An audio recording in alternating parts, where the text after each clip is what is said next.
하나님 말씀은 구약성경 출애굽기 7장 1절에서 7절까지입니다.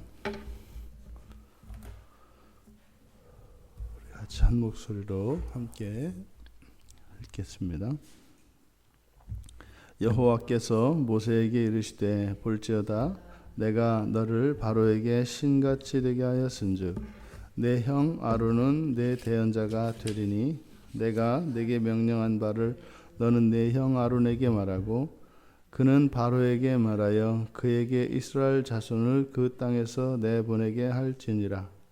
내가 바로의 마음을 완악하게 하고 내 표징과 내 이적을 애굽 땅에서 많이 행할 것이나 바로가 너희의 말을 듣지 아니할 터인즉 내가 내 손을 애굽에 뻗쳐 여러 큰 심판을 내리고 내 군대 내 백성 이스라엘 자손을 그 땅에서 인도하여 낼지라.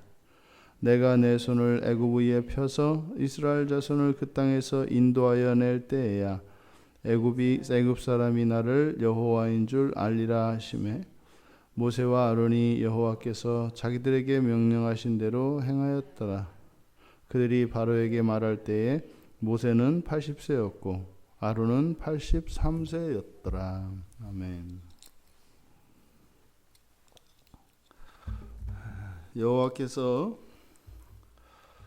이제 모세에게 주시는 그 말씀은 앞서서 모세가 이제 자신이 그렇게 할 수 없는 사람이라고 하는 끊임없는 핑계 속에서 주신 말씀입니다. 그런데 모세는 이 본문을 통해서 죄인의 특성을 드러내고 있습니다. 죄라고 하는 것은 온전치 못한 것, 그리고 악한 것, 이 모든 것들이 죄의 특성입니다. 그러니까 모세가 끊임없이 나는 입이 둔한 자입니다, 이렇게 이야기하는 것은 입이 둔한 것, 그 자체가 죄의 결과죠. 또 여호와 하나님 앞에 이렇게 핑계하는 것, 그것이 또한 죄의 증거입니다. 이런 죄의 증거로서 중보자가 반드시 필요하다라고 하는 것을 보여줍니다. 그러니까 모세가 정말로 입이 둔한 자라면, 또 입이 둔해서 그것을 할 수 없다면 그를 도울 수 있는 누군가가 필요한 거죠. 본문에 보면 내가 너를 바로에게 신같이 되게, 지금 우리 개혁판에서는 신같이 되게, 그냥 신이 된다라는 뜻입니다. 내가 너를 바로에게 신이 되게 하겠다. 신이 되게 하겠다. 근데 내 형 아론은 내 대언자가 될 것이다. 요한복음 10장 34절과 35절에서도 예수님이 하나님이시라는 것, 하나님의 아들이시라고 하는 그것을 사람들이 믿지 못하니까 그러니까 사람인 너희들을 신이라 하였는데 그리스도인 내가 하나님의 아들 되는 것이 뭐가 그게 문제겠느냐, 이런 쪽으로 이제 말씀을 하시면서 시편의 말씀을 인용하셔서 사람이 신이 되게 하였다, 신이 된다, 이렇게 말씀을 하십니다. 지금 여기서 여호와께서 모세에게 신이 되게 하였다. 그래서 어떻게 해요? 중간에 아론이 모세의 입이 되어준다는 거죠. 죄인에게는 이렇게 중간 역할을 할 수 있는 중보자가 필요합니다. 그러니까 아론이 모세에게 모세의 중보자 역할을 하죠. 그래서 모세와 바로 사이에 아론이 있게 되고, 또 하나님의 말씀을 전하는 아론과 하나님 사이에는 또 모세가 있게 됩니다. 그러니까 이렇게 하나님의 말씀을 전하고 하나님으로부터 받고 또 그 하나님의 말씀을 듣는 그 사이사이에 이렇게 끼어 있습니다. 아론과 모세 사이, 하나님 사이에 모세가 끼어 있고 모세와 바로 사이에 아론이 껴 있고, 이것이 죄 있는 곳에는 중보자가 필요한 것을 나타냅니다. 그 다음에 아론을 통해서 애굽의 바로에게 여호와 하나님의 말씀을 전할 것인데 3절에 마음을 완악하게 하고, 바로의 마음을 완악하게 하고, 이게 무슨 말이에요? 하나님의 말씀을 듣지 않는 바로 그의 마음이 완악하다는 거죠. 죄인의 또 다른 특성은 마음이 완악합니다. 마음이 완악하다라고 하는 것은 여기서는 목이 곧다라고 하는 말의 미완료형을 쓴 거거든요. 그래서 이 완악한 마음의 특징, 그것은 자신의 생각을 바꾸려 하지 않는 것입니다. 한번 뜻을 정하면 바꾸지 않아요. 그러니까 하나님이 오셔서, 그러니까 하나님 말씀이 주어져도 그것을 배우려 하지 않고, 또 심지어 자신이 심각하게 잘못된 길에 들어서 있어도 그것이 잘못된 걸 깨닫고 바른 길로 인도를 하더라도 그것을 듣지 않습니다. 심한 경우에는 그 파멸의 길에서조차 돌이키지 않습니다. 이것이 죄인들의 마음의 특징입니다. 완악한 마음. 그리고 세 번째로는 또 다른 죄인의 특징은 뒤이어지는, 내가 애굽에 손을 뻗쳐 여러 큰 심판을 내리고, 그 전에 완악하게 하고 그 다음에 내 표징과 내 이적을 애굽 땅에서 많이 행할 것이나. 이게 뭐겠어요? 하나님의 말씀을 그대로 듣지를 못하고 이적과 표징을 봐야 또 그것을 요구한다는 거죠. 이스라엘 백성들의 그 죄된 특징을 바로 이적과 표징을 구하는 것을 예수님께서도 말씀을 하십니다. 그러니까 또 다른 죄인의 특징으로서 표징과 이적을 요구하는데, 단지 그 표징과 이적을 요구하면 그것이 죄인이냐? 이것이 캐톨릭에서는 이걸 죄라고 합니다. 그래서 이런 이적을 구하는 것, 이적을 기도하고 구하는 이것을 이제 죄로 규정을 합니다. 근데 그것 자체가 죄가 되는 것이 아니라 이런 표징과 이적을 요구하는데, 사실 이 표징과 이적이라고 하는 것은 단지 어떤 이적적인 현상 그 자체만을 목적으로 하는 것이 아니라 여호와의 뜻과 관계되어 있습니다. 여호와 하나님의 그 뜻을 나타내는, 이것이 표징과 이적이죠. 그러니까 표징은 의미가 좀 강조되어진 말이고, 이적이라고 하는 것은 초자연적인 그런 현상에 초점이 맞춰진 겁니다. 그러니까 표징이나 이적이나 어떤 면에서는 하나님의 뜻을 드러내는다라고 하는 측면에서는 같은 의미로 볼 수 있는 겁니다. 그러니까 원래 이 표징과 이적, 성경에서 표징과 이적이라고 하는 것은 여호와의 뜻을 알게 해주는 거거든요. 그런데 이런 표징이나 이적이 믿음을 주지는 않습니다. 단지 믿음을 강화시켜주는 은혜의 수단들이죠.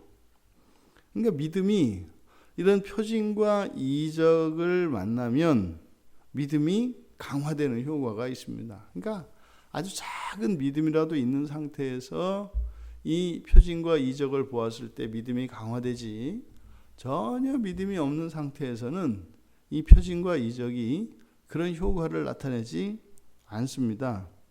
그런데 이 바로가 이런 표징과 이적이 많이 일어나도 어떻게 한다? 듣지 않는다는 거예요. 이게 죄인의 특성입니다. 하나님의 말을 듣지 않아요. 그래서 이적과 표징, 이 표징과 이적을 나타내면 내가 믿을 수 있다, 알아들을 수 있다, 이렇게 이야기를 한다고요.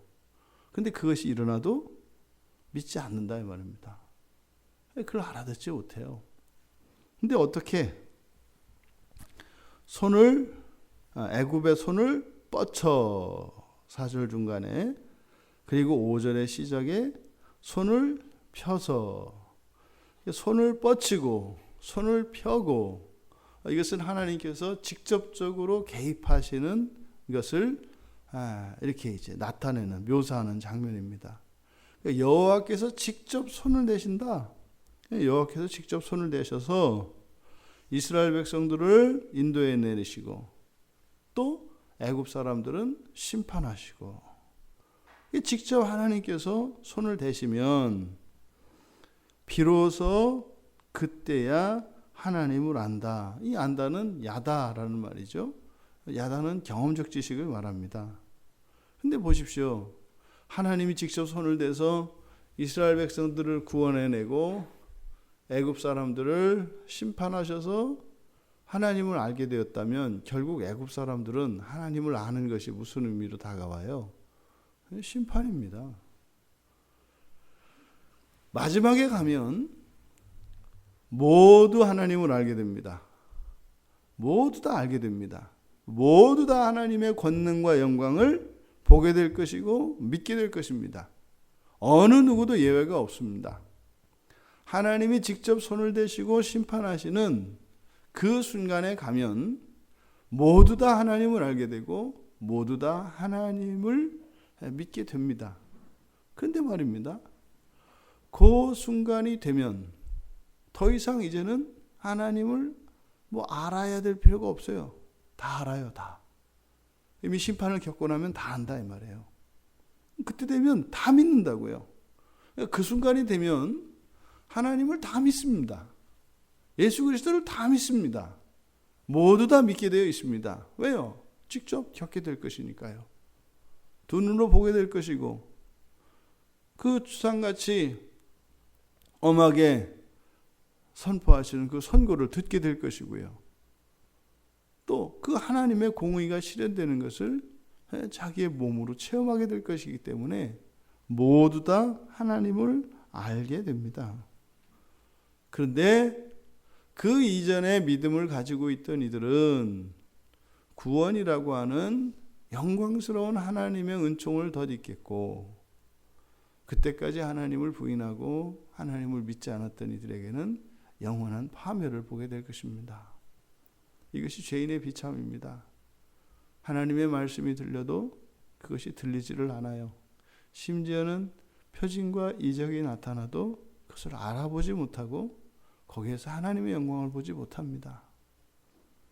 결국에는 심판을 당하고서야 그것을 깨닫고 그 때 늦은 후에서 이를 갈 수밖에 없는, 그것이 죄인의 운명입니다.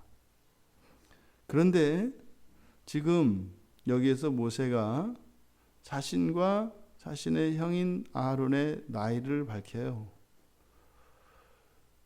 지금 애굽의 바로가 끝까지 내모내지 않고 이제 심판을 당하게 될 것을 여호와께서 말씀하셨어요. 그랬더니 바로 이어지는 말이 뭐예요? 모세와 아론이 여호와께서 자기들에게 명령하신 대로 행하였더라. 바로 핑계대던 모세가, 이게 불순종하는 모세가 하나님의 말씀을 들으니까 어떻게 해요? 반응을 한다고요. 불순종할지라도 하나님의 백성들은, 의인으로 일컬어지는 하나님의 백성들은 하나님의 말씀을 듣습니다. 듣는다고 모두 다 순종하는 것은 아닙니다만 일단은 듣습니다. 그리고 그것에 대해서 도덕적 판단을 내릴 수 있는 판단력이 있습니다. 그리고 때로는 순종하고 때로는 불순종하고 이렇게 가는 거죠. 근데 죄인들은요, 알아듣지 못하고 절대로 하나님의 말씀에 순종하지 않습니다. 살아가는 동안 순종과 불순종의 문제를 놓고 보면 그렇게 큰 차이가 안 난다고요. 모르고도 하나님의 뜻을 행할 수 있고요. 알면서도 안 할 수 있고요. 그러니까 일상생활 속에서 사실상 그리스도인들의 삶이 절대적으로 비그리스도인들의 삶에 비해서 도덕적으로 우월하냐? 일상생활에서는 그렇지 않습니다. 근데요, 한 개인적으로 보면 그렇죠. 무슨 말이에요? 예수를 믿고 나면 분명히 각 개인 안에서 이런 도덕성의 증진의 현상이 반드시 나타납니다. 하지만 그리스도인들이 예를 들어서 이 세상에 있는 사람이 100명이라고 할 때 50%가 예수님을 믿을 경우에 그리스도인들이 1등부터 50등까지고 51등부터 100등까지가 비그리스도인이고 이러지 않다 이 말이에요. 다 뒤섞여 있죠. 그래서 사람들을 비교할 수는 없습니다. 하지만 어떤 사람이든 예수 그리스도를 믿고 나면 반드시 도덕적인 측면에서나 인격적인 측면에서나 또 이 모든 영역에서 반드시 그 이전보다 더 나은 삶이 열매로 나타나게 되어 있습니다. 하지만 개인 대 개인으로 비교할 때는 순종과 불순종을 기준으로 해서 하나님의 백성됨과 죄인됨을 구분할 수는 없다. 근데 이렇게 이야기를 하고요. 여기서 지금 나이를 얘기를 하고 있단 말이죠. 왜 이야기했을까요? 갑자기 나이를 얘기하잖아요. 지금 공교롭게 나이가 80입니다. 80. 애굽의 그 궁전을 떠날 때, 그리고 그가 이스라엘 백성을 구원하고자 했을 때 자기의 힘으로 말이죠. 자기의 지혜로 말이죠. 그때 그의 나이가 40이었습니다. 그런데 이제 그 40이 되어서 자신의 뜻과 자신의 생각대로 자신의 방식으로 이스라엘 백성을 구원하려고 했지만 지금보다 훨씬 힘이 있고 능력이 있고 또 권세도 있는 그런 신분의 상태에서 이스라엘 백성들을 구원하려고 했던 때가 40이었습니다. 그런데 그것이 뜻을 이루지 못하자 모세는 그들의 민족을 떠나 방랑의 삶으로 들어갔습니다. 그런데 지금 여기서 이제 여호와께서 자신들에게 명령하신 대로 행하기까지 똑같이 40년을 돌아서 갔다는 거예요. 40년만큼 갔던 모세가 문득 여호와의 뜻대로 이것을 행하고 보니까 떠나 있었던 그 40년의 그 기간이 걸렸더라. 그러니까 엄격히 말하면 그래서 우리가 흔히 모세의 생애를 이렇게 이제 3부로 나누었을 때 3막으로 나누지 않습니까? 40년 이게 또 120년에 하나님 나라에 가잖아요. 그래서 미디안 광야에서 지낸 게 40년은 아니에요. 미디안에 가서 사실은 돌아온 시기가 정확하지는 않습니다. 그래서 여기서 이제 모세와 아론이 여호와의 명령대로 행한 그때가 80이었다는 거예요. 80이면 결코 짧지 않은 인생입니다. 긴 인생입니다. 긴 인생. 그러니까 지금 사실은 이제 마음이 완악한 바로의 마음을 완악하게 한 것, 그리고 이 모세의 끊임없는 불순종, 이런 것들을 통해서 죄에 대한 깨달음을 얻게 되는데 이렇게 되기까지 80년 걸렸다는 거예요. 80년. 그리고 또 적극적으로 하나님의 뜻을 알아서 그 하나님의 뜻대로 순종해서 무엇을 하려고 했을 때 거기에서 어찌 보면은 온전히 깨닫지 못해서 하나님을 떠나게 되는데 그것을 온전히 깨닫게 되는 데까지 또 40년이 걸렸다는 겁니다. 우리가 신앙 안에서 이러한 진전이 일어난다는 것, 신앙의 성장과 성숙이라는 것, 그렇게 쉽게 되지 않습니다. 어쩌면 지금 모세가 자신의 나이를 밝히고 있는 이것은 어쩌면 자신이 이렇게 하나님의 말씀을 온전히 깨닫기까지 나이 80이 되었고 40년이라고 하는 시간이 걸렸다라고 하는 이것을 통해서 이스라엘 백성들도 어쩔 수 없었다. 훗날 이스라엘 백성들의 40년의 광야 생활을 여기서 어쩌면 내다보는 것일까요? 이 40년의 기간은요, 상대적인 시간입니다. 절대적인 시간이 아닙니다. 하지만 우리가 이런 상대적인 시간을 절대적으로 갖죠. 하나님의 말씀을 온전히 깨닫기까지 우리들에게는 분명히 시간이 소요됩니다. 근데 그 시간은 짧을수록 좋습니다. 빨리 깨달을수록 좋습니다. 우리에게 주어진 시간을 10배속으로 돌린다고 생각을 해보십시오. 인생 100년이 인생 10년으로 줄어드는 거 아니에요. 그럼 사실 우리들의 인생에 이렇게 버려져도 되는 그 많은 것들이 사라질 겁니다. 100년 인생을 10년 인생으로 산다면. 오히려 10년 인생을 100년 인생처럼 사실 수 있는 우리 모두가 되기를 바랍니다. 100년 인생을 살았는데도 그걸 툴툴툴 털어보니까 10년 인생도 안 되는, 이게 하나님의 뜻 밖에 있는 이러한 일들로 우리의 인생이 채워져서는 너무나 아쉬울 것입니다. 모세가 깨달은 이 죄에 대한, 그리고 죄인의 상태가 어떤 것인가 하는 것에 대한 이 깨달음을 우리가 그것을 배우고 그 위에 설 수 있죠. 오늘 말씀을 통해서 죄인과 의인의 차이는 그거 하나입니다. 하나님의 말씀을 듣는 거예요. 그리고요, 누군가를 통해서가 아니라 직접 하나님께 그 말씀을 들을 수 있으면 되고, 하나님 말씀하셨을 때 그것을 받아들이고 순종하는 겁니다. 그러면 되는 거죠. 또 우리의 삶 속에 어떤 표징이나 이직들이 나타나면 그것에 우리의 마음을 빼앗기는 것이 아니라 그것을 통하여 하나님의 뜻을 알아가고 우리의 믿음을 키워가는 것입니다. 그래서요, 그런 심판과는 전혀 상관이 없는 그런 인생을 살아가는 것, 이것이 그리스도인들의 삶입니다. 오늘 하루도 하나님께서는 우리를 더욱 온전하게 바꾸실 것입니다. 우리의 일상 가운데 사람들과의 만남 속에서, 또 우리 마음속에 떠오르는 어떤 생각들을 통해서 하나님께서 이끄시는, 또 하나님께서 주시는 그 말씀들, 또 오늘 하루의 삶 속에서 그 참된 의미들을 깨달으며 그렇게 더욱 하나님을 닮아가는 이 한날 되시기를 주님의 이름으로 축원합니다.